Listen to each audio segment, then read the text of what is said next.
I have a feeling that there could be a person that's bullying you. So we have this one.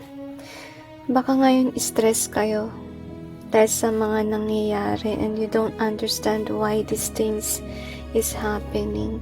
So you're the poor in either way. So meron sigurong tao sa inyong buhay na parang pinipilit kang maging poor. This is in either way. Kasi, yun nga, pinipilit ka niyang maghirap. Kasi maybe now, you can be someone na hindi naman poor.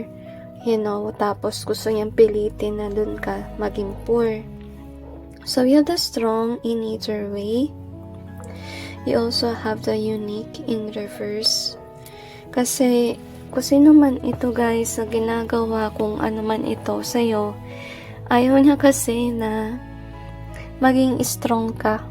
Okay, at ayaw niyang makita ng mundo na you are someone that is unique. Okay, I'm feeling yung strong spell work na ginagawa ng taong ito kasi I have a feeling na yun din ang ginagawa niya na siguro kinukurse ka niya, ginagawa ka niyang weak, ayaw ka niya na mag-bloom, yun yung nafe-feel ko.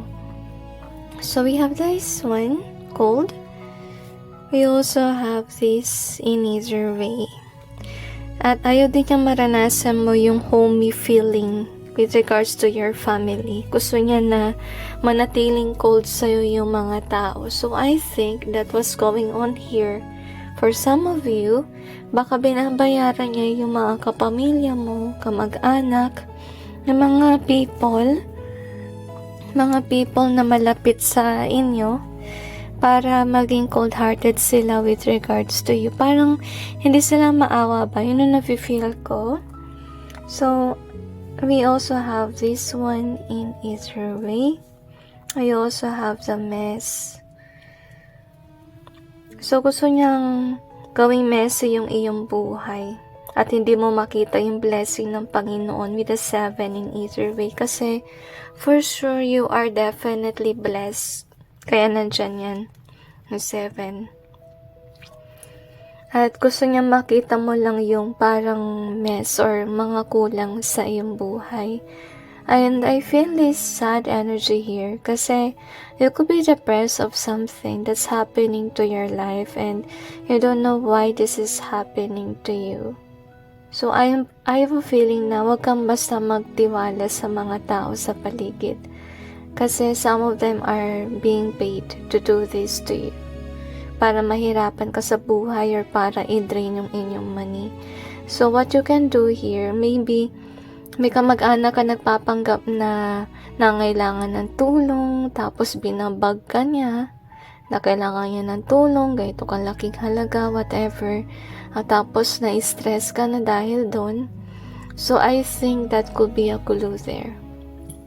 Kaya wag kayong basta-basta magbigay. Kung magbigay man kayo siguro, kung nagsuspecha kayo, parang hindi mo ilagay doon lahat for charity. Kasi some of you, nag-iiwan kayo ng money for charity work para ibigay sa needy. Okay, you need to do some background check na rin if ever what this person say is true or not. Kasi kung di mo gagawin yun, mangyari niyan, maloloko ka. Okay, baka yung taong yun binayaran lang para gawin kang poor. Kasi yung poor naka in either way siya. Kasi meron tao na gusto kang pabagsakin. Okay, which is sad. I'm not sure kung ano ba yung dahilan bakit itong taon na to ginagawa to sa inyo. Pero isa lang ang sasabi ko kasi feeling ko kung sino man yun, masama siya. Baka mabuti kayong tao. Kasi mostly mga mabubuti, ganyan na binubuli. Okay, anyway, that's it with regards to your reading. At least you got aware para before it's too late, hindi nyo mabigay kung ano man ang hinihingi ko, sino man yung nagpupumilit na mag-donate or whatever. Kasi, to be honest with you, pag mag-donate ka ng pera, hindi dapat pilit. Okay, hindi dapat yung oras mismo na ibigay mo na agad. Kasi kung ganyan na aggressive, iba na yan eh. Okay. to be honest with you.